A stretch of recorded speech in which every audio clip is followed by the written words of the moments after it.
मान क्लासेस आप सबका स्वागत है एक बार मेरे साथ फिर से। तो अपना एक कोर्स चला हुआ है भाई, ज्योग्राफी का ना। ज्योग्राफी का कोर्स चला हुआ है, जीएस कोर्स है, जनरल साइंस का कोर्स है ज्योग्राफी का। फिजिकल ज्योग्राफी में पहले पढ़ा रहा हूँ आपको। जो बच्चे यूपीएससी सीएससी की तैयारी कर रहे हैं, स्टेट पीसीएस की तैयारी कर रहे हैं, SSC CGL CPO DSSB NTPC UP PGT TGT, या जो एनसीईआरटी से पढ़ रहे हैं 6 क्लास के स्टैंडर्ड से 12th क्लास, या हिंदी मीडियम के बच्चे हैं, वो मेरी वीडियो देख सकते हैं। उनको नो डाउट बेनिफिट होने वाला है। आप मेरी वीडियोस देखिए, जो मैं टॉपिक पढ़ा रहा हूँ। अगर उसमें कोई डाउट आ रहा है तो आप कमेंट सेक्शन में डालिए, या कोई चीज़ आपको गलत लग रही है वो कमेंट सेक्शन में डालिए। और ये वीडियो आपको पक्का फ़ायदा करने वाली है। तो ये मतलब बिल्कुल आसान लैंग्वेज में आपको, बिल्कुल आसान, कोई टेक्निकल टर्म यूज़ नहीं कर रहा हूँ। आपको आसान लैंग्वेज में समझा रहा हूँ, तो उस चीज़ों को समझिए, मेरे साथ बने रहिए। चलो ठीक है, आज की क्लास शुरू करने से पहले मैं आपको बताऊंगा कि हमने लास्ट क्या पढ़ा था। लास्ट हम पढ़ चुके हैं, मैंने सीजन फॉर्मेशन आपका कंप्लीट कर दिया था ऑलमोस्ट, और ये बताए थे कैसे उसमें टिल्टेशन और लैटिट्यूड का रोल है। आज उसी टॉपिक से कुछ चीज़ें जो छूट जाती है वो मैं आपके यहाँ कवर करने वाला हूँ। जो चीज़ें बच जाती हैं आज हम वो पढ़ेंगे। और लगभग जैसे से कैसे इससे क्वेश्चन फ्रेम होते हैं वो चीज़ हम देखेंगे। इस टॉपिक से क्वेश्चन फ्रेम कैसे होके आते हैं। टॉपिक मैंने पढ़ लिया, तो अगर इससे क्वेश्चंस आ रहे हैं तो वो कैसे आ रहे हैं, मैं उनको कैसे सोल्व करूंगा। और इसमें दो तीन छोटी छोटी टर्म्स हैं, ये मतलब छोटे छोटे टॉपिक्स हैं, वो आज कवर कर लेंगे। आज के लेक्चर के बाद कल जो मैं लेक्चर लूँगा आपको, बिल्कुल फ्रेश कोर्स, नया मतलब फ्रेश टॉपिक शुरू होने वाला है, बिल्कुल फ्रेश होगा। ये चीज़ आप एक अलग से प्लेलिस्ट में देख लोगे, उसके बाद अगली क्लास अगले टॉपिक के साथ शुरू करेंगे। ठीक है, तो शुरू करते हैं।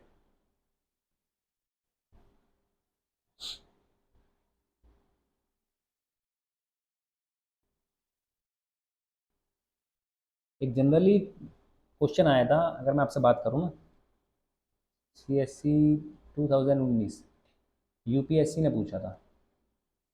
यूपीएससी ने पूछा ये क्वेश्चन 2019 में कि 21 जून को कौन से, नहीं अगर मैं आपसे बात करूं तो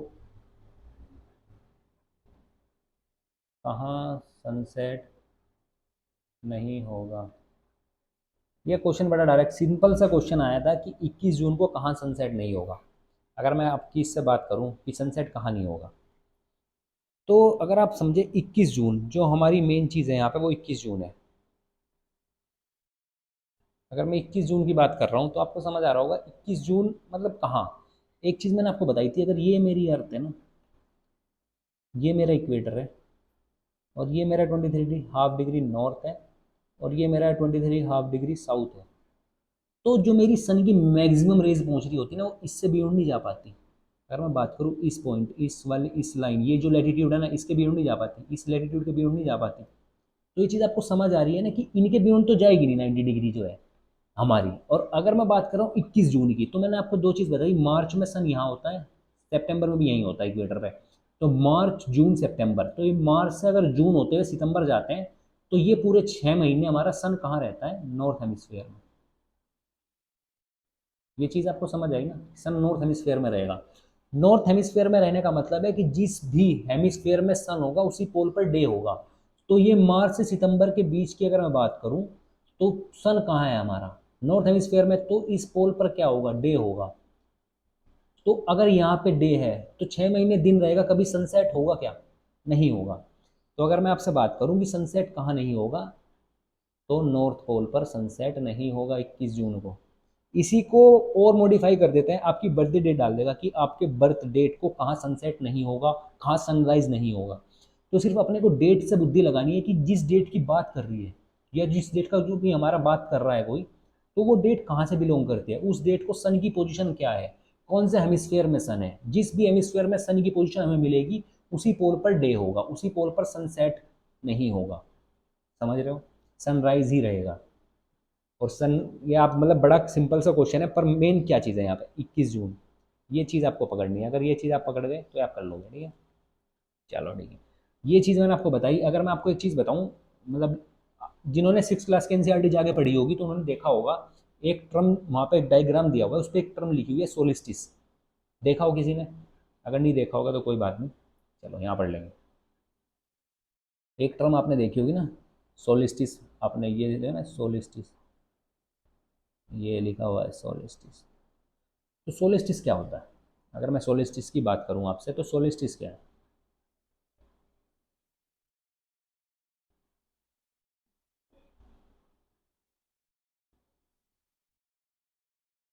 सोलिस्टिस वो सिचुएशन है जब sun reaches to it maximum point, मतलब सन की रेज मैक्सिमम कहाँ तक जा रही है 90 डिग्री के साथ। जो हमने आपको बताया, मैंने आपको बताया कि जो मैक्सिमम इंटेंसिटी या मैक्सिमम जो एंगल है 90 डिग्री, जो ओवरहेड कंडीशन है वो 23.5 डिग्री नॉर्थ और 23.5 डिग्री साउथ तक ही होती है। तो दोनों हेमिस्फेयर की अगर मैं बात करूँ, नॉर्थ हेमिस्फेयर में अगर मैं, ये अर्थ है मेरी, अगर मैं नॉर्थ हेमिस्फेयर में बात करूँ तो 23.5 डिग्री नॉर्थ और 23.5 डिग्री साउथ, साउथर्न हेमिस्फेयर में, इनके बियॉन्ड तो नहीं जाती, ओवरहेड कंडीशन कभी नहीं हो सकती। तो ये मेरा मैक्सिमम पॉइंट है, ये मेरा मैक्सिमम पॉइंट है 23.5 degree north, 23.5 degree north north में और 23.5 डिग्री साउथ साउथ में, जहाँ पे सन मेरी मैक्सिमम जो पहुंच पाता है, जो उसकी इंटेंसिटी है या सन का जो पॉइंट है, जो सिचुएशन है जहाँ मैक्सिमम हो पाता है। तो ये दोनों, अगर मैं बात करूँ नॉर्थ हेमिस्फीयर में, तो 23.5 डिग्री नॉर्थ को समर सोलिस्टिस कहा गया है कंपेयर टू नॉर्थ। जून में की मैं बात कर रहा हूँ आपसे, अगर मैं 21 जून की बात करूँ तो सन कहाँ होता है, 23.5 डिग्री नॉर्थ पे होता है ना। तो उसी सिचुएशन को समर सोलिस्टिस कहा गया है। और अगर मैं बात करूँ 22 दिसंबर की, कंपेयर टू नॉर्थ, उसको विंटर सोलिस्टिस कहा गया है, क्योंकि जो सन होता है वो उस टाइम 23.5 डिग्री साउथ पे होता है। तो सोलिस्टिस कुछ नहीं है, सोलिस्टिस एक ऐसे ही बोलो कि जैसे सीजन है, विंटर सीजन, पर सोलिस्टिस लिखा है तो मुझे समझना चाहिए कि इसका मतलब क्या है। ये वो पॉइंट है जहाँ पे सन अपनी मैक्सिमम रीच पे होता है, मतलब ये मैक्सिमम इंटेंसिटी कहाँ पहुँचा रहा होता है, उसके बियॉन्ड नहीं जा पाती। तो उस पर्टिकुलर पॉइंट को हमने सोलिस्टिस बोला है। तो विंटर सोलिस्टिस मतलब 22 दिसंबर से है। ऐसे ही मार्च और सितंबर में जो हमारी सन की ओवरहेड कंडीशन होती है वो इक्वेटर पे होती है, उसको इसलिए इक्विनॉक्स बोला गया है। और जैसे हिंदी मीडियम वाले ध्यान दें, सोलिस्टिस को बोलते हैं अयनांत, ठीक है ना। और ये आपके विंटर अयनांत और समर अयनांत, समर विंटर की हिंदी सबको पता होती है, ठीक है। और ये जैसे बोला ना इक्विनॉक्स, विषुवत रेखा इसको बोलते हैं, हिंदी मीडियम वाले ध्यान दें, इसको बोलते हैं विषुवत रेखा, ठीक है। ये वो कंडीशन होती है जहाँ पे आपका इक्वेटर पे सन होता है, उसको इक्विनॉक्स बोला गया है, ठीक है। ये मतलब दिया हुआ है एनसीईआरटी में, 6 क्लास के एनसीईआरटी में एक चीज़ दी हुई है, तो उसको एक बार जाके पढ़ लियो। स्टेट पीसेस, पीएस मतलब स्टेट पीसेस में आपसे पूछ लेते हैं, क्वेश्चन डायरेक्ट आ जाता है। विंटर सोलिस्टिस की डेट पूछ लेगा या समर सोलिस्टिस की डेट पूछ लेगा, कंपेयर टू आपको हेमिस्फेयर देगा वो। ये तो अगर इंडिया के रेस्पेक्ट में पूछ रहा है या साउथ के रेस्पेक्ट में पूछ रहा है, जैसे ही पूछेगा उस हिसाब से आंसर देना है। तो इसलिए मैंने आपका टॉपिक कवर कर दिया है, ठीक है। ये आपको सोलिस्टिस समझ आया होगा, इसके बाद चलो आगे चलते हैं। अगर मैं आपको लेके चलूँ अगली स्लाइड पे, हमने एक चीज़ पढ़ी कि भाई शुरू से ही एक चीज़ पढ़ते आ रहे हैं कि 23.5 degree north, 23.5 degree south, tropic of cancer, tropic of capricorn, temperate, ये हमने बोला आर्कटिक सर्किल पढ़ लिया, 66.5 डिग्री नॉर्थ पढ़ा, 66.5 डिग्री साउथ पढ़ा, सारी चीज़ सारे लैटिट्यूड पढ़े। अब उसको थोड़ा एलोबरेट करते हैं कि होता क्या है असल में, एक्चुअली हो गया है रहा है। अब आपने देखो ट्रॉपिक ऑफ कैंसर, ये तो मैंने आपको बता दिया कि इसको ट्रॉपिक ऑफ कैंसर क्यों बोलते, इसी लैटिट्यूड को ट्रॉपिक ऑफ कैंसर क्यों लिया गया है। मैंने आपको चीज़ बताई थी कि 23.5 डिग्री नॉर्थ को ही ट्रॉपिक ऑफ कैंसर क्यों लिया गया है, 23.5 डिग्री साउथ को ही ट्रॉपिक ऑफ कैप्रिकॉर्न क्यों लिया गया है। अगर आप अपनी बुद्धि दौड़ाएंगे, 2 क्लास पहले पहुंचाएंगे अपनी बुद्धि को, तो आपको समझ आया होगा। अगर ये मेरा सन है, तो जब ये अर्थ का रिवोल्यूशन हो रहा है ना, टिल्टेशन होने के बाद, टिल्टेशन हुआ है अर्थ का, रिवोल्यूशन चल रहा है, तो सिर्फ सिचुएशन जो आती है ना, जो मैक्सिमम सिचुएशन आती है वो ये आती है कि ये वाली जो सिचुएशन है, ये सन यहाँ, सन तो वहीं होता है, मतलब अर्थ इस तरीके से होगी कि जो उसकी ये 90 डिग्री वाला जो एंगल बनता है ना, जो मैक्सिमम इंटेंसिटी होती है वो इस लैटिट्यूड के बियॉन्ड नहीं जा पाती।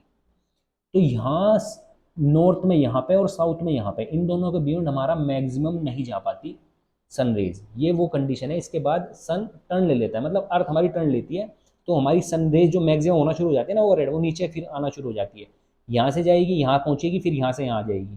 तो यहाँ पहुँचने के बाद ऐसा नहीं लग रहा कि एकदम यू टर्न ले लिया, वापस ले लिया। तो इसी टर्न के लिए इसको बोला गया है ट्रॉपिक। ट्रॉपिक का मतलब होता है टू चेंज। तो यार मैं आपसे बात करूँ, ट्रॉपिक का मतलब होता है टू चेंज। तो यहाँ पहुँच के चेंज कर लिया एक तरीके, सन वही है, सन आप अपना स्थिर है, पर जो अर्थ है ना वो रिवोल्यूशन कर रही है। तो अर्थ का जो टिल्टेशन है, इस रिवोल्यूशन चलने के बाद ऐसा आता है कि उसके बियॉन्ड नहीं जा पाता, और उसके बाद वापस वहाँ से टर्न लेके नीचे आना शुरू हो जाता है। तो इसी इसको ट्रॉपिक बोला है। कैंसर कैप्रिकॉर्न का संबंध राशियों से है, वो आप देख रहे हैं। ज्योग्राफी मतलब कुछ ज्योग्राफिकल इसका एस्पेक्ट नहीं है, वो मैं आपको बताया था अगर होता तो। राशियों का कोई संबंध है, ग्रह का कोई संबंध है, ठीक है, देख रहे हैं। आपको समझ आया, इसको ट्रॉपिक ऑफ कैंसर बोलते हैं, ट्रॉपिक ऑफ कैप्रिकॉर्न बोलते हैं। और इन दोनों ट्रॉपिक ऑफ कैंसर और ट्रॉपिक ऑफ कैप्रिकॉर्न के बीच का जो एरिया होगा, ये जो बीच के, अगर मैं एरिया की बात करूँ, ये यहाँ से यहाँ के बीच का एरिया, इसको बोलते हैं ट्रॉपिकल जोन। क्या बोलते हैं? अगर मैं इन दोनों के बीच की बात करूँ तो मेरा ये होगा ट्रॉपिकल एरिया, या ट्रॉपिकल जोन, या टोरिड जोन बोल दीजिए। ट्रॉपिकल एरिया का मतलब हिंदी में बोलते हैं उष्ण कटिबंध क्षेत्र। Tropical area between two tropics, tropic of cancer and tropic of capricorn, the area lies is known as tropical area. बड़े आसान शब्दों में बता रहा हूँ, 23.5 डिग्री नॉर्थ और 23.5 डिग्री साउथ के बीच का जो एरिया वो ट्रॉपिकल एरिया होगा। ठीक है, इसको बोल देते हैं हम ट्रॉपिकल एरिया। और अगर मैं बात करूँ tropic of cancer, 23.5 degree north से लेकर 66.5 डिग्री नॉर्थ, इस एरिया की अगर मैं बात करूँ, दूसरा लेते हैं।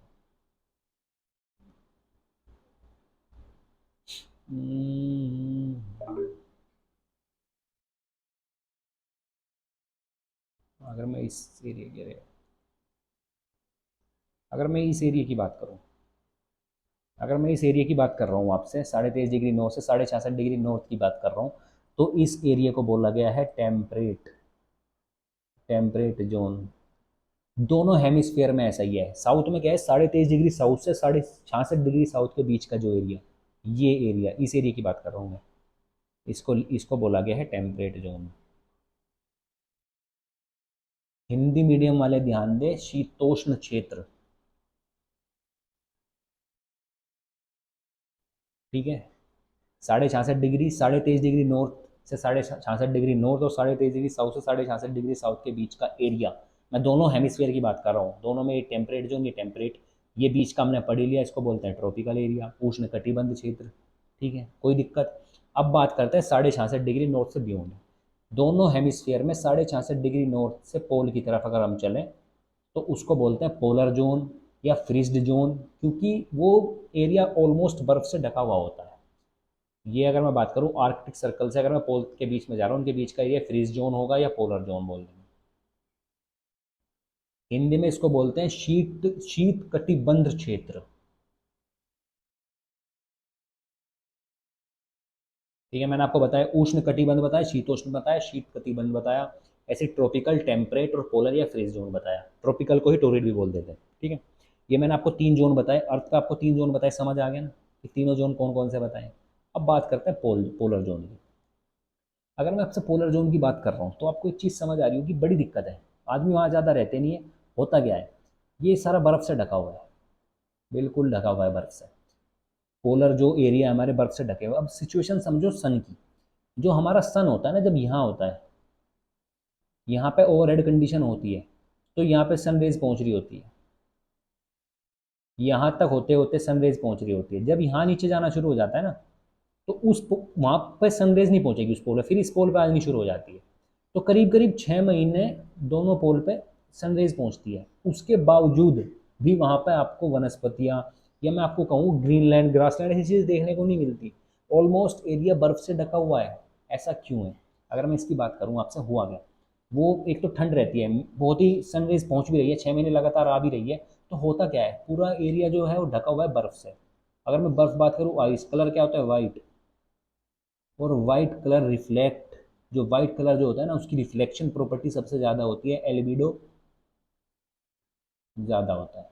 तो मैंने क्या कहा आपसे, मैंने आपसे बोला कि जो हमारे पोलर जोन है वो क्या होते हैं, बर्फ़ से ढके हुए होते हैं, वाइट इन कलर होते हैं। जब सन रेज पहुंच रही होती है, पहुंचती है, कम पहुंचती है, उसके बाद जो भी पहुंच रही है उसमें से भी मैक्सिमम रिफ्लेक्ट कर जाती है। कुछ ही वहाँ रुक पाती है, कुछ ही रेडिएशन वहाँ रुक पाता है, मोस्टली एल्बिडो हो जाता है। एल्बिडो का मतलब होता है टू रिफ्लेक्ट, जितना ज़्यादा रिफ्लेक्शन होगा उतना ज़्यादा एल्बिडो होगा। तो पोलर जोन पर एल्बिडो बहुत ज़्यादा होता है due to colour of ice, जो वाइट होता है उससे रिफ्लेक्शन होता है सनलाइट का, और हमारा एल्बिडो ज़्यादा होगा तो वहाँ पे सन गर्मी रुक ही नहीं पाती है, रिफ्लेक्ट हो जाती है वापस सनरेज, तो इसलिए वहाँ बर्फ़ बनी रहती है, थोड़ा बहुत पिघल जाती है, क्योंकि एक्सेप्शंस आर एवरीवेयर। ठीक है, वो पहुँचती हैं। तो एक बेसिक ये इसके पीछे कॉन्सेप्ट है कि ऐसा क्या है, पोल की दिक्कत है। चलो, हमने पोलर जोन पढ़ा कि पोलर जोन में क्या है। टेम्परेट जोन की मैं बात करूँ तो यहाँ सन मैक्सिमम हमारा पहुँचता है जब, तो उसके बियॉन्ड इधर तो जा नहीं पाता। तो होता क्या है, कुछ नहीं हो रहा, जो हमारी सन की गर्मी है वो यहाँ वाले तो झेल जाते हैं कि भाई ठीक है, कभी ना कभी और रेडिएशन आएगा। जब इनके यहाँ ओवरहेड सन आता है तो यहाँ थोड़ी बहुत गर्मी होती है, जब यहाँ सन होता है तो यहाँ फिर क्या है, बढ़िया मस्त मौसम हुआ रहता है, और जब यहाँ सन होता है यहाँ बढ़िया ठंड भी रहती है। ठीक है। टेम्परेट जोन में उतनी गर्मी नहीं होती, दोनों टेम्परेट जोन, अगर मैं बात करूँ टेम्परेट जोन की, नाम से समझ आ रहा है शीतोष्ण क्षेत्र, ठंडे क्षेत्र। और अब मैं बात करता हूँ ट्रॉपिकल एरियाज़ की। सबसे ज़्यादा क्वेश्चन ट्रॉपिकल एरियाज से ही फ्रेम होते हैं। ट्रॉपिकल एरियाज़ में ही सारे गहन रहस्य छुपे हुए हैं। ठीक है ना। ट्रॉपिकल एरियाज़ हम बड़े ध्यान से पढ़ने वाले हैं। अभी मैं इसको आपको एक इसका छोटा सा ओवरव्यू दे रहा हूँ। ट्रॉपिकल एरियाज मतलब क्या, आपको एक आइडिया होना चाहिए कि हो क्या रहा है। अगर मैं बात करूँ ट्रॉपिकल एरियाज की, और अगर मैं आपसे कहूँ, अब आपकी बुद्धि इतनी तेज होगी ना कि अगर मैं ट्रॉपिकल एरिया की बात कर रहा हूँ तो मैं इस लैटिट्यूड और इस लैटिट्यूड के बीच की बात कर रहा हूँ, 23.5 डिग्री नॉर्थ से 23.5 डिग्री साउथ के बीच की बात कर रहा हूँ, ये वाले एरिया की बात कर रहा हूँ। चलो इसको अगर मैं आपसे दिखाऊँ,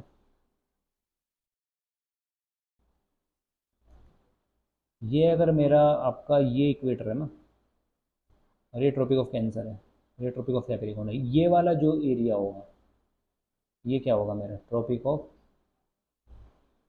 सॉरी, ट्रॉपिकल एरिया, ये मेरा ट्रॉपिकल एरिया होगा इसके इसके बीच की। तो जो ये एरिया है, ये जो एरिया अपना प्यारा भारत, आधा हिस्सा ट्रॉपिकल होता है, आधा टेम्परेट है।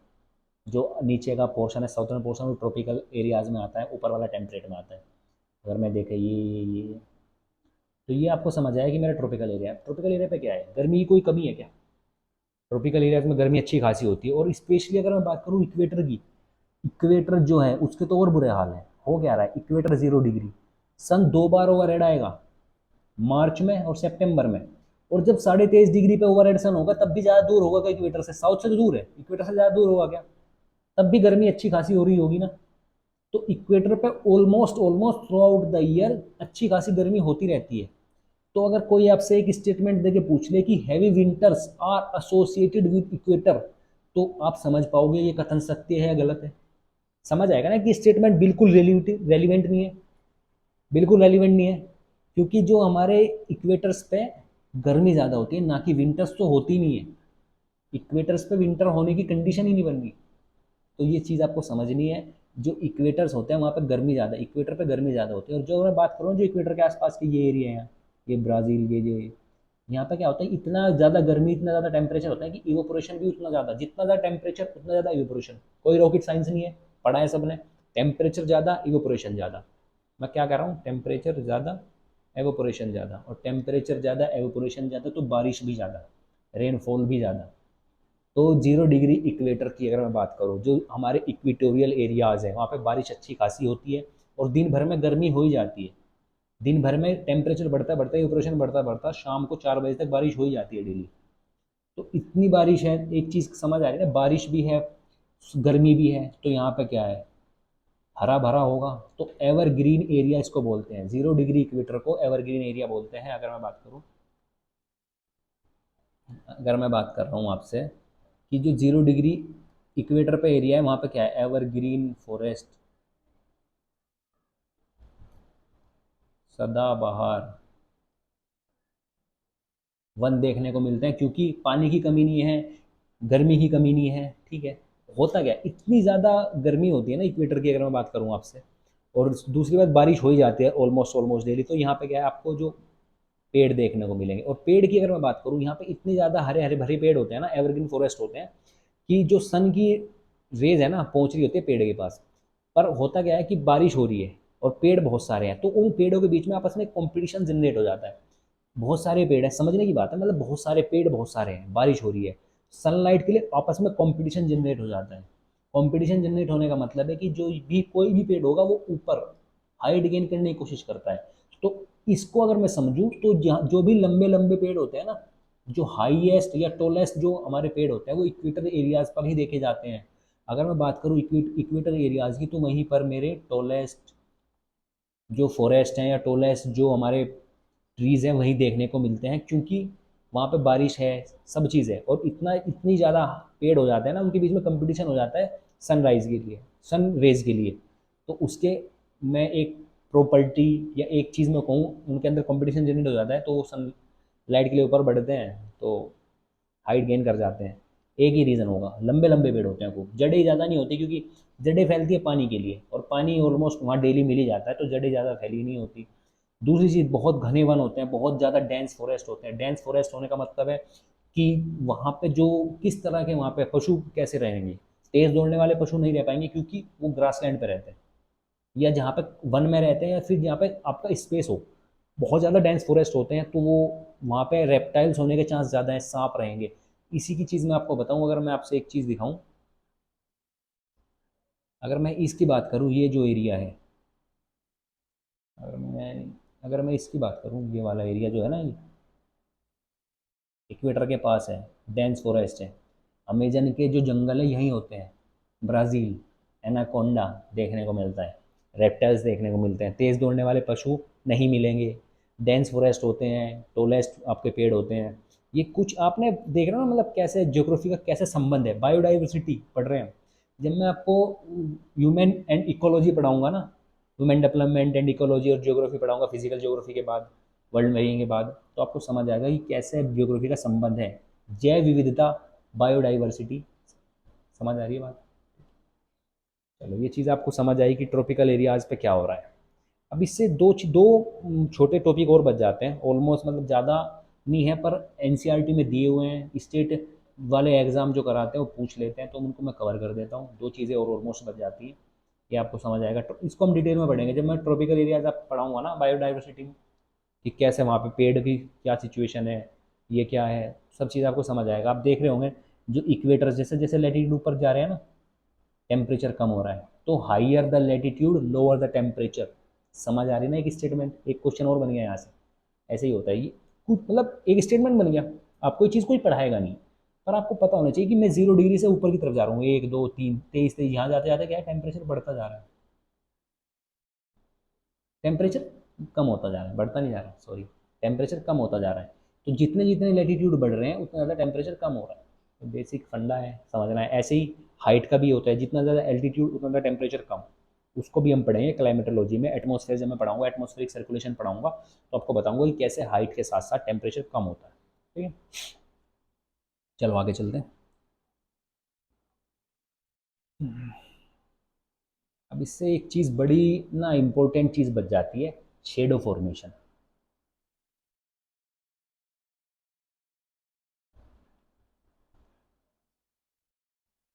अगर मैं बात करूँ शेडो फॉर्मेशन की, तो मतलब एक चीज़ आपको समझ आए ना, शेडो फॉर्मेशन के लिए कंडीशन क्या मस्ट है। कंडीशन मस्ट क्या है, बस सन मेरे ओवरहेड नहीं होना चाहिए तो शेडो बन जाएगी, सीधी सी बात है। अगर मैं बात करूँ, एक पर्सन ये है और ये मेरा सन है, और एक पर्सन ये है और ये मेरा सन है, ये सन रेज आ रही है, ये सन रेज आ रही है, तो इसकी शेडो बनेगी क्या? नहीं बनेगी। इसकी शेडो बन जाएगी ना, यहाँ गई, बन जाएगी ना, इसकी शेडो बन जाएगी ना। तो शेडो फॉर्मेशन के लिए कंडीशन क्या है कि जो हमारा सन है वो ओवरहेड नहीं होना चाहिए। बड़ा बेसिक सी चीज़ है। अब इससे क्वेश्चन कैसा आएगा? और अगर मैं आपसे बात करूँ ना, जो हमने पढ़ा है, अगर मैं ये अपनी अर्थ की बात कर रहा हूँ आपसे, सॉरी,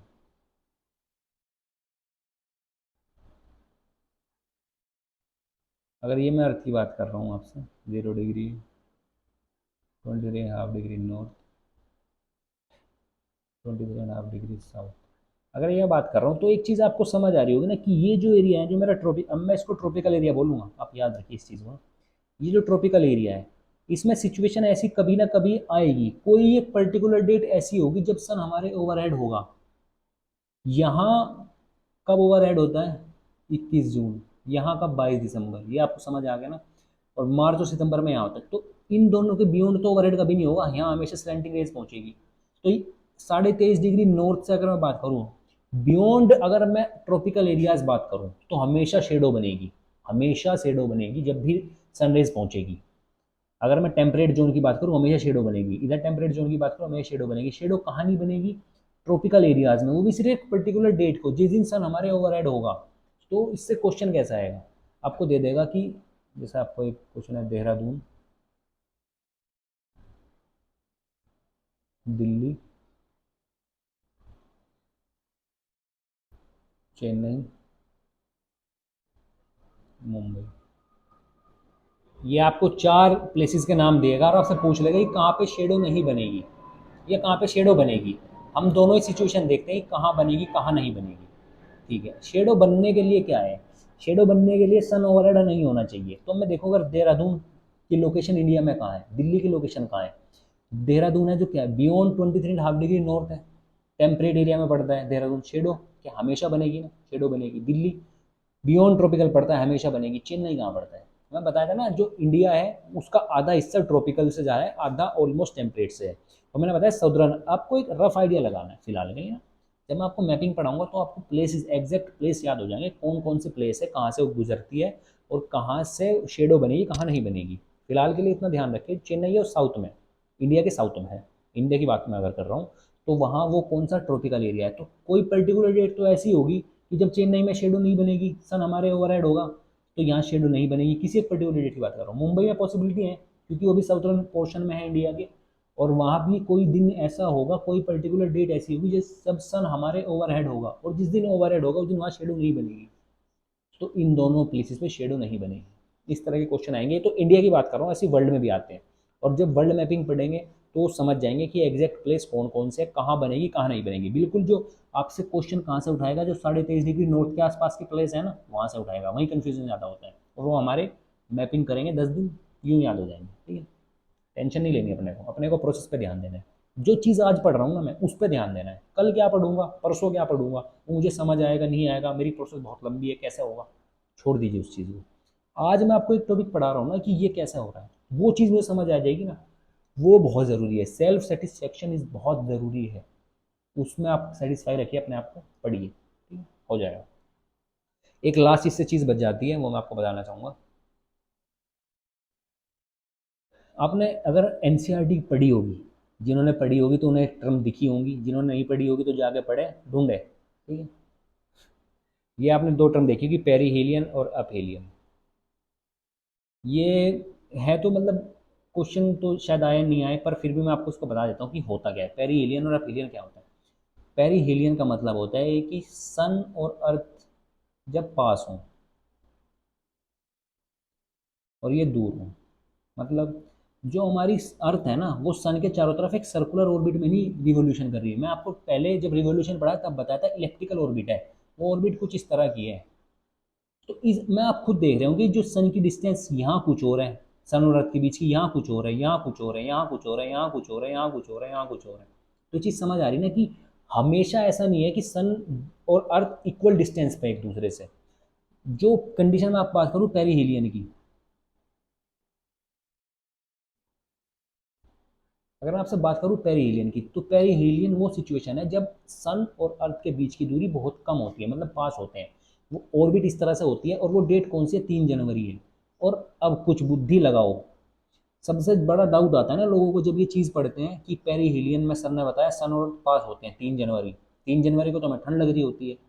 तो बुद्धि लगाओ, 3 जनवरी को जो अर्थ है उसका कौन सा हिस्सा सन के सामने होगा?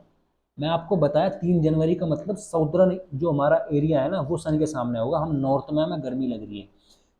बुद्धि इतनी सी लगानी है कि अगर मैं बात कर रहा था ना आपसे, दिसंबर से लेके, दिसंबर से होता हुआ मार्च आया, मार्च के बाद में आया इधर जून में, फिर जून से वापस दिसंबर जा रहा हूँ। तो जो मेरा यहाँ से ये वाला जो मैं गया ना दिसंबर से जून तक, तो मैं नॉर्थ हेमिस्फीयर में था। समझ में आ गया ना? मार्च से मैं बताया, मार्च से लेके सितंबर और बीच में जून पड़ा। अब सितंबर के बाद मैं कहाँ चला आगे, जनवरी। दिसंबर आया ना, जनवरी आई, फिर उसके बाद ही मार्च आएगा ना, तो वो सन कहाँ होगा? साउदर्न हेमिस्फीयर में होगा। साउदर्न हेमिस्फीयर में होने का मतलब है हमारे पास तो ठंड हो ही रही होगी, पर साउदर्न वाला जो समर होगा वो इंटेंस होगा। इसलिए साउदर्न समर नॉर्दर्न समर से इंटेंस होते हैं। इसको समझे, पेरीहेलियन का मतलब है जो सन है और अर्थ, उन दोनों के बीच की जो डिस्टेंस है ना, वो कम होती है, पास में होते हैं उस दिन दोनों, और वो होता है 3 जनवरी को। ये डेट याद रखें बस। अगर कोई स्टेट पीसीएस की तैयारी कर रहा है ना, या कोई एसएससी सीजीएल की तैयारी कर रहा है, तो डायरेक्ट क्वेश्चन आ जाएगा इससे, पेरिलियन अपीलियन से, कि डेट आपसे पूछ लेगा। 4 जुलाई को दूर होते हैं। ठीक है? ये चीज़ आपको समझनी है। यहाँ टॉपिक ऑलमोस्ट ऑलमोस्ट खत्म हो जाता है, इससे कुछ छूटता नहीं है आपका। तो अब तक हमने क्या पढ़ा? अब तक मैंने आपको सबसे शुरू से पहले लेक्चर में आपको बेसिक बताया था, कि बिल्कुल बेसिक अर्थ का, बिल्कुल बेसिक आपको टर्मिनोलॉजी बताई थी। कॉन्टिनेंट बताया, ओशियन बताया, आइलैंड बताए, गल्फ बताई, बे बताई, कौन कौन से ओशियन होते हैं, कौन कौन से कॉन्टिनेंट होते हैं, एरिया वाइज उनकी क्या रैंकिंग है, पॉपुलेशन वाइज क्या रैंकिंग है, ये सब चीज़ मैंने आपको बताई थी, बिल्कुल बेसिक बताया। उसके बाद मैंने आपको बताया लॉन्गिट्यूड और लैटिट्यूड। लॉन्गिट्यूड लैटिट्यूड मैंने आपको बताया, अक्षांश देशांतर मैंने आपको दोनों बताए क्या होते हैं, क्यों इनकी ज़रूरत पड़ी, कैसे हम डिस्टेंस निकालते हैं, क्यों अगर हमें कोई प्लेस फाइंड करना हो तो हमें दोनों चीज़ चाहिए होती है, अर्थ पे कितने कैसे कैसे बने, ये चीज़ मैंने आपको बताई। उसके बाद तीसरी चीज़ हमने पढ़ी इनकी एप्लीकेशन। मैंने लॉन्गिट्यूड की एप्लीकेशन पढ़ी, किसी का याद हो, डेट एंड टाइम। लैटिट्यूड की एप्लीकेशन पढ़ी मैंने, सीजन फॉर्मेशन, जिसमें इंपॉर्टेंट और इसके साथ किसका है, टिल्टेशन का भी है। ये चीज़ हमने पढ़ी। ये चीज़ पढ़ने के बाद हमने सीजन पढ़ लिया। उसके बाद हमने एरियाज़ पढ़ लिए कि हमारी अर्थ पे कैसे लैटिट्यूड के हिसाब से एरियाज़ बटे हुए हैं, कौन सा ट्रॉपिकल एरिया है, क्या टेम्परेट एरिया है, क्या पोलर एरिया है, और एक मतलब ब्रीफ ओवरव्यू लिया कि वहाँ सिचुएशन कैसी होती है। फिर उसके बाद हमने शेडो फॉर्मेशन पढ़ा, अपीरियन पढ़ा, पेरिहिलियन, छोटी छोटी टर्म्स पढ़ी, सोलिस्टिस पढ़ा। ये सब पढ़ने के बाद जो मेरा एक बेसिक है अर्थ का वो खत्म हो जाता है यहाँ पे, बेसिक मेरा खत्म हो जाता है अगली क्लास से। अभी तो क्या चला था, हम बेसिक में घूम रहे थे, अब आएगा ज्योग्राफी पढ़ने का मजा, अब हम सच में गहराइयों में उतरने वाले हैं। अब हम पढ़ेंगे अर्थ का इंटीरियर, कि वास्तव में पृथ्वी के अंदर में है क्या, उसका इंटीरियर एंड सीस्मोग्राफी। तो बेसिक बहुत हुआ, अब हम एडवांस स्टेज में धीरे धीरे बढ़ेंगे। बेसिक आपको एक आइडिया लग गया। अगर मैं लैटिट्यूड की बात करूँ, अगर मैं कल आपसे कहूँ कल की क्लास में कि ट्रॉपिकल एरियाज़ की बात कर रहा हूँ, तो ये डाउट नहीं आना चाहिए कि ट्रॉपिकल एरियाज़ कौन से एरियाज़ हैं। वो मैं आपको बताया 23.5 डिग्री नॉर्थ और 23.5 डिग्री साउथ के बीच का ये ट्रॉपिकल एरियाज़ होता है, कि tropic of cancer, tropic of capricorn के बीच का ये ट्रॉपिकल एरिया है। तो ये चीज़ें होती हैं बेसिक पढ़ने के बाद, ये वाले आपके डाउट्स नहीं आने चाहिए। आप उसको, मेरे ये जितने भी लेक्चर है 5-6 लेक्चर, इनको एक बार सबको देखिए, आराम आराम से उनको देखिए, रिवाइज करिए चीज़ों को, और अगली क्लास में उनको एक बार पढ़ के आइएगा। उसके बाद हम अगला टॉपिक शुरू करेंगे, अर्थ इंटीरियर, और उसके हम पढ़ेंगे एंड सीस्मोग्राफी। ठीक है, तब तक के लिए चलता हूँ। आपको मेरा लेक्चर अगर पसंद आया है, मेरा पढ़ाने का तरीका अगर पसंद आया हुआ है, तो प्लीज़ यार मेरी वीडियोज़ को लाइक कीजिए, जो लर्नर है दूसरे लर्नर को बताइए, मेरी वीडियोज़ को शेयर कीजिए, चैनल को सब्सक्राइब कीजिए, ज़्यादा से ज़्यादा हमारे साथ जुड़िए। तब तक के लिए चलता हूँ, आपका दिन शुभ हो, बाय।